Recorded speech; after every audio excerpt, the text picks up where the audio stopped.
ಈಗ ಎಸ್ಐಟಿ ತನಿಖೆ ನಡೀತಾ ಇದೆ. ಈಗ ಮಾಸ್ಕ್ ಮ್ಯಾನ್ ಅರೆಸ್ಟ್ ಆಗಿದೆ. ಈ ನಡುವೆ ನಿನ್ನೆ ಧರ್ಮಸ್ಥಳದಲ್ಲಿ ಭಕ್ತಾದಿಗಳೆಲ್ಲರೂ ಕೂಡ ಒಂದಷ್ಟು ದೇವಸ್ಥಾನದ ಪರವಾಗಿ ಮಾತನಾಡ್ತಾ ಹೇಳ್ತಾರೆ, ಕೇರಳದ ಒಂದಷ್ಟು ಜನ ಇದರಲ್ಲಿ ಭಾಗಿಯಾಗಿದ್ದಾರೆ, ಹಾಗಾಗಿ ಎನ್ಐಎ ತನಿಖೆ ಆಗಬೇಕು ಅಂತ ಕೂಗು ಕೂಡ ಕೇಳಿ ಬಂದಿದೆ.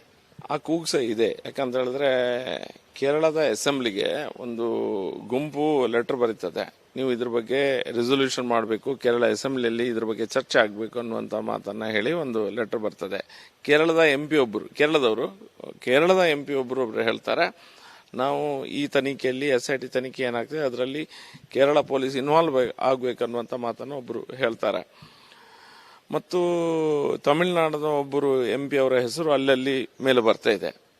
ಹಾಗೆ ಇದನ್ನು ನೋಡುವಾಗ ಅವ್ರದ್ದೆಲ್ಲ ಇಂಟ್ರೆಸ್ಟ್ ಏನು ಇದರಲ್ಲಿ? ಅಲ್ಲಿ ಕಮ್ಯುನಿಸ್ಟ್ ಸರ್ಕಾರ ಇದೆ, ಅವ್ರದ್ದೇನು ಇಂಟ್ರೆಸ್ಟು? ದಿನೇಶ್ ಗುಂಡೂರಾವ್ ಹೇಳ್ತಾರೆ ಎಡಪಂಥೀಯರ ಒತ್ತಡ ಅಂತ. ಎಡಪಂಥೀಯರು ಅಂದ್ರೆ ಯಾರು? ಅವ್ರ ಹೆಸರನ್ನ ನಮ್ಗೆ ಗೊತ್ತಾಗಬೇಕು. ಹೊರ ದೇಶದ TV ಚಾನೆಲ್ಗಳಲ್ಲಿ ಬರ್ತದೆ, ಅಲ್ ಜಜೀರಾದಲ್ಲಿ ಬರ್ತದೆ, ಹಗಲು ರಾತ್ರಿ ಪ್ಯಾಲೆಸ್ಟೈನು ಹಮಾಸ್ ಯುದ್ಧದ ಬಗ್ಗೆ ಹಾಕುವಂತ ಒಂದು ಚಾನೆಲ್ ಧರ್ಮಸ್ಥಳದ ಒಂದು ವಿಷಯವನ್ನ ಈ ಸೋಷಿಯಲ್ ಮೀಡಿಯಾದಲ್ಲಿ ಹೇಗೆ ಬರ್ತಾ ಇದೆ ಅದೇ ರೀತಿಯಲ್ಲಿ ಅಲ್ಲಿ ಪ್ರತಿಬಿಂಬಿಸುವಂತ ವ್ಯವಸ್ಥೆ ಮಾಡ್ತದೆ. BBC ಬರ್ತದೆ. ಹಾಗಾದ್ರೆ ಈ ಷಡ್ಯಂತ್ರವನ್ನು ಯಾರು ಮಾಡ್ತಾ ಇದ್ದಾರೆ? ಸ್ಥಾಪಿತ ಹಿತಾಸಕ್ತಿಗಳಂದ್ರೆ ದೊಡ್ಡದಾದ ತಂಡ ಇದೆ, ಅವರನ್ನು ಎಕ್ಸ್ಪೋಸ್ ಮಾಡಲೇಬೇಕು. ಧಾರ್ಮಿಕ ಶ್ರದ್ಧಾ ಕೇಂದ್ರವಾದ ಧರ್ಮಸ್ಥಳದ ಮೇಲೆ ಕೋಟ್ಯಾಂತರ ಭಕ್ತರಿದ್ದಾರೆ. ಹಿಂದೆ ಶಬರಿಮಲೆಯಲ್ಲಿ ಮಾಡಿದ್ರು, ನಿಮ್ಗೆ ಗೊತ್ತಿರುವಂತ ವಿಷಯ. ಅನಂತಪದ್ಮ ದೇವಸ್ಥಾನದಲ್ಲಾಗಿದೆ, ಶನಿ ಶಿಗ್ನಾಪುರದಲ್ಲಾಗಿದೆ, ಈಶಾ ಆಶ್ರಮದಲ್ಲಾಗಿದೆ, ಕಂಚಿ ಮಠದಲ್ಲಾಗಿದೆ. ಈಗ ಈ ರೀತಿ ನಮ್ಮ ಧಾರ್ಮಿಕ ಕ್ಷೇತ್ರಗಳನ್ನ, ಶ್ರದ್ಧಾ ಕೇಂದ್ರಗಳನ್ನ ಟಾರ್ಗೆಟ್ ಮಾಡ್ತಾ ಇದ್ದಾರೆ. ಹಿಂದೂ ಸಮಾಜದ ಒಳಗೆ ಒಂದು ಅಸ್ಥಿರತೆಯನ್ನು ತರುವಂತ ಪ್ರಯತ್ನ ಮತ್ತು ಹಿಂದೂ ಸಮಾಜವನ್ನು ಒಡೆಯುವಂತ ಪ್ರಯತ್ನ. ಯಾವುದೋ ಒಂದು ರೀಸನ್ ಅನ್ನು ಕೊಟ್ಟು ಆ ರೀಸನ್ ಅನ್ನ, ಆ ಕಾರಣವನ್ನು ಮುಂದಿಟ್ಕೊಂಡು ಧಾರ್ಮಿಕ ಶ್ರದ್ಧಾ ಕೇಂದ್ರಗಳನ್ನು ಒಡೆಯುವಂತ ಕೆಲಸ ಒಂದು ತಂಡ ಮಾಡ್ತಾ ಇದೆ. ಅದೇ ಎಕ್ಸ್ಪೋಸ್ ಆಗ್ಬೇಕು. ತನಿಖೆ ತಾವು ಮಾಡಿ ತನಿಖೆಗೆ ಸ್ವಾಗತ ಇದೆ, ಆದರೆ ತನಿಖೆ ಹೆಸರಿನಲ್ಲಿ ಧಾರ್ಮಿಕ ಶ್ರದ್ಧಾ ಕೇಂದ್ರದ ಮೇಲೆ ಅಪನಂಬಿಕೆ ಬರೋ ರೀತಿಯಲ್ಲಿ ನಡೆದುಕೊಳ್ಳಬಾರದು ಅನ್ನೋ ಮಾತನ್ನ ಶಾಸಕ ಭರತ್ ಶೆಟ್ಟಿ ಅವರು ಹೇಳಿರುವಂತದ್ದು. ಕ್ಯಾಮರಾ ಪರ್ಸನ್ ಮಂಜುನಾಥ್ ಜೊತೆ ಹನುಮಂತ ದುರ್ಗ, ದಾರ್ ಕನ್ನಡ, ಬೆಂಗಳೂರು. ಈಗ SIT ತನಿಖೆ ನಡೀತಾ ಇದೆ. ಈಗ ಮಾಸ್ಕ್ ಮ್ಯಾನ್ ಅರೆಸ್ಟ್ ಆಗಿದೆ. ಈ ನಡುವೆ ನಿನ್ನೆ ಧರ್ಮಸ್ಥಳದಲ್ಲಿ ಭಕ್ತಾದಿಗಳೆಲ್ಲರೂ ಕೂಡ ಒಂದಷ್ಟು ದೇವಸ್ಥಾನದ ಪರವಾಗಿ ಮಾತನಾಡ್ತಾ ಹೇಳ್ತಾರೆ, ಕೇರಳದ ಒಂದಷ್ಟು ಜನ ಇದರಲ್ಲಿ ಭಾಗಿಯಾಗಿದ್ದಾರೆ, ಹಾಗಾಗಿ ಎನ್ಐಎ ತನಿಖೆ ಆಗಬೇಕು ಅಂತ ಕೂಗು ಕೂಡ ಕೇಳಿ ಬಂದಿದೆ. ಆ ಕೂಗು ಸಹ ಇದೆ. ಯಾಕಂತ ಹೇಳಿದ್ರೆ ಕೇರಳದ ಅಸೆಂಬ್ಲಿಗೆ ಒಂದು ಗುಂಪು ಲೆಟರ್ ಬರೀತದೆ, ನೀವು ಇದ್ರ ಬಗ್ಗೆ ರೆಸೊಲ್ಯೂಷನ್ ಮಾಡಬೇಕು, ಕೇರಳ ಅಸೆಂಬ್ಲಿಯಲ್ಲಿ ಇದ್ರ ಬಗ್ಗೆ ಚರ್ಚೆ ಆಗಬೇಕು ಅನ್ನುವಂಥ ಮಾತನ್ನ ಹೇಳಿ ಒಂದು ಲೆಟರ್ ಬರ್ತದೆ. ಕೇರಳದ MP ಒಬ್ಬರು, ಕೇರಳದ MP ಒಬ್ಬರು ಹೇಳ್ತಾರೆ, ನಾವು ಈ ತನಿಖೆಯಲ್ಲಿ SIT ತನಿಖೆ ಏನಾಗ್ತದೆ ಅದರಲ್ಲಿ ಕೇರಳ ಪೊಲೀಸ್ ಇನ್ವಾಲ್ವ್ ಆಗಬೇಕನ್ನುವಂಥ ಮಾತನ್ನು ಒಬ್ಬರು ಹೇಳ್ತಾರೆ. ಮತ್ತು ತಮಿಳುನಾಡಿನ ಒಬ್ಬರು MP ಅವರ ಹೆಸರು ಅಲ್ಲಲ್ಲಿ ಮೇಲೆ ಬರ್ತಾ ಇದೆ. ಹಾಗೆ ಇದನ್ನು ನೋಡುವಾಗ ಅವ್ರದ್ದೆಲ್ಲ ಇಂಟ್ರೆಸ್ಟ್ ಏನು ಇದರಲ್ಲಿ? ಅಲ್ಲಿ ಕಮ್ಯುನಿಸ್ಟ್ ಸರ್ಕಾರ ಇದೆ, ಅವ್ರದ್ದೇನು ಇಂಟ್ರೆಸ್ಟು? ದಿನೇಶ್ ಗುಂಡೂರಾವ್ ಹೇಳ್ತಾರೆ ಎಡಪಂಥೀಯರ ಒತ್ತಡ ಅಂತ. ಎಡಪಂಥೀಯರು ಅಂದ್ರೆ ಯಾರು? ಅವ್ರ ಹೆಸರನ್ನ ನಮ್ಗೆ ಗೊತ್ತಾಗಬೇಕು. ಹೊರ ದೇಶದ TV ಚಾನೆಲ್ಗಳಲ್ಲಿ ಬರ್ತದೆ, ಅಲ್ ಜಜೀರಾದಲ್ಲಿ ಬರ್ತದೆ, ಹಗಲು ರಾತ್ರಿ ಪ್ಯಾಲೆಸ್ಟೈನು ಹಮಾಸ್ ಯುದ್ಧದ ಬಗ್ಗೆ ಹಾಕುವಂತ ಒಂದು ಚಾನೆಲ್ ಧರ್ಮಸ್ಥಳದ ಒಂದು ವಿಷಯವನ್ನ ಈ ಸೋಷಿಯಲ್ ಮೀಡಿಯಾದಲ್ಲಿ ಹೇಗೆ ಬರ್ತಾ ಇದೆ ಅದೇ ರೀತಿಯಲ್ಲಿ ಅಲ್ಲಿ ಪ್ರತಿಬಿಂಬಿಸುವಂತ ವ್ಯವಸ್ಥೆ ಮಾಡ್ತದೆ. BBC ಬರ್ತದೆ. ಹಾಗಾದ್ರೆ ಈ ಷಡ್ಯಂತ್ರವನ್ನು ಯಾರು ಮಾಡ್ತಾ ಇದ್ದಾರೆ? ಸ್ಥಾಪಿತ ಹಿತಾಸಕ್ತಿಗಳಂದ್ರೆ ದೊಡ್ಡದಾದ ತಂಡ ಇದೆ, ಅವರನ್ನು ಎಕ್ಸ್ಪೋಸ್ ಮಾಡಲೇಬೇಕು. ಧಾರ್ಮಿಕ ಶ್ರದ್ಧಾ ಕೇಂದ್ರವಾದ ಧರ್ಮಸ್ಥಳದ ಮೇಲೆ ಕೋಟ್ಯಾಂತರ ಭಕ್ತರಿದ್ದಾರೆ. ಹಿಂದೆ ಶಬರಿಮಲೆಯಲ್ಲಿ ಮಾಡಿದ್ರು, ನಿಮ್ಗೆ ಗೊತ್ತಿರುವಂತ ವಿಷಯ. ಅನಂತಪದ್ಮ ದೇವಸ್ಥಾನದಲ್ಲಾಗಿದೆ, ಶನಿ ಶಿಗ್ನಾಪುರದಲ್ಲಾಗಿದೆ, ಈಶಾ ಆಶ್ರಮದಲ್ಲಾಗಿದೆ, ಕಂಚಿ ಮಠದಲ್ಲಾಗಿದೆ. ಈಗ ಈ ರೀತಿ ನಮ್ಮ ಧಾರ್ಮಿಕ ಕ್ಷೇತ್ರಗಳನ್ನ, ಶ್ರದ್ಧಾ ಕೇಂದ್ರಗಳನ್ನ ಟಾರ್ಗೆಟ್ ಮಾಡ್ತಾ ಇದ್ದಾರೆ. ಹಿಂದೂ ಸಮಾಜದ ಒಳಗೆ ಒಂದು ಅಸ್ಥಿರತೆಯನ್ನು ತರುವಂತ ಪ್ರಯತ್ನ ಮತ್ತು ಹಿಂದೂ ಸಮಾಜವನ್ನು ಒಡೆಯುವಂತ ಪ್ರಯತ್ನ.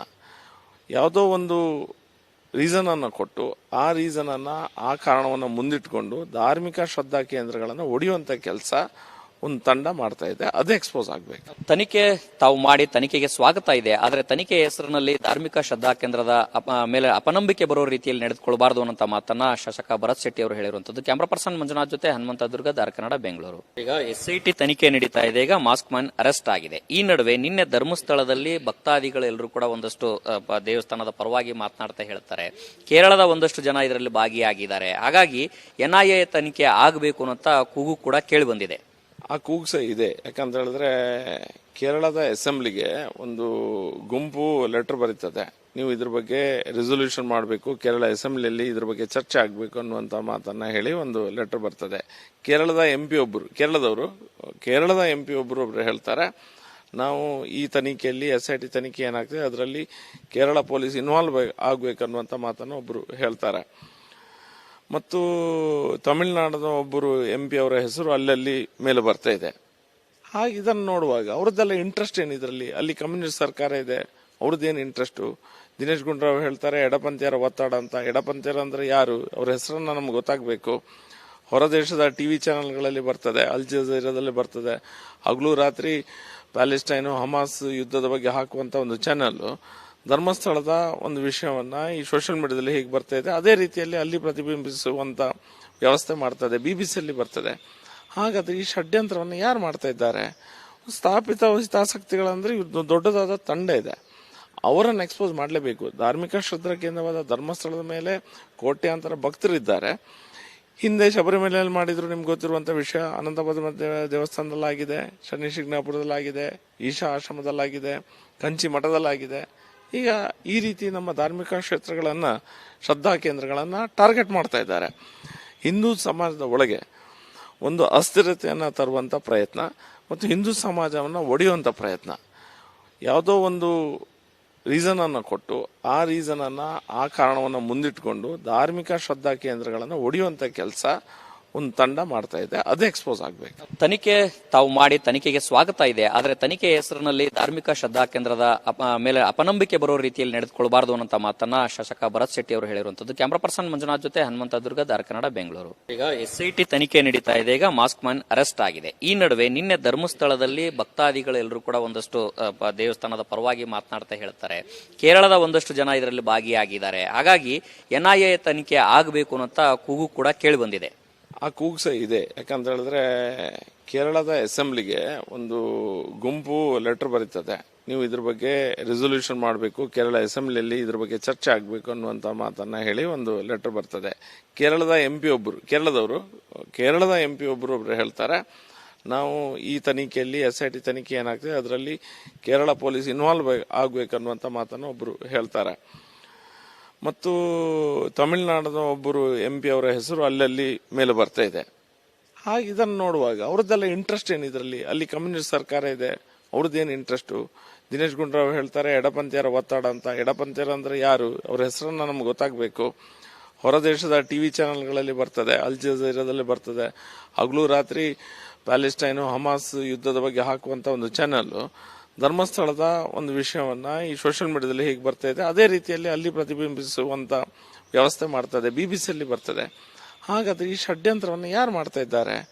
ಸ್ಥಾಪಿತ ಹಿತಾಸಕ್ತಿಗಳಂದ್ರೆ ಇವ್ರದ್ದು ದೊಡ್ಡದಾದ ತಂಡ ಇದೆ, ಅವರನ್ನು ಎಕ್ಸ್ಪೋಸ್ ಮಾಡಲೇಬೇಕು. ಧಾರ್ಮಿಕ ಶ್ರದ್ಧಾ ಕೇಂದ್ರವಾದ ಧರ್ಮಸ್ಥಳದ ಮೇಲೆ ಕೋಟ್ಯಾಂತರ ಭಕ್ತರಿದ್ದಾರೆ.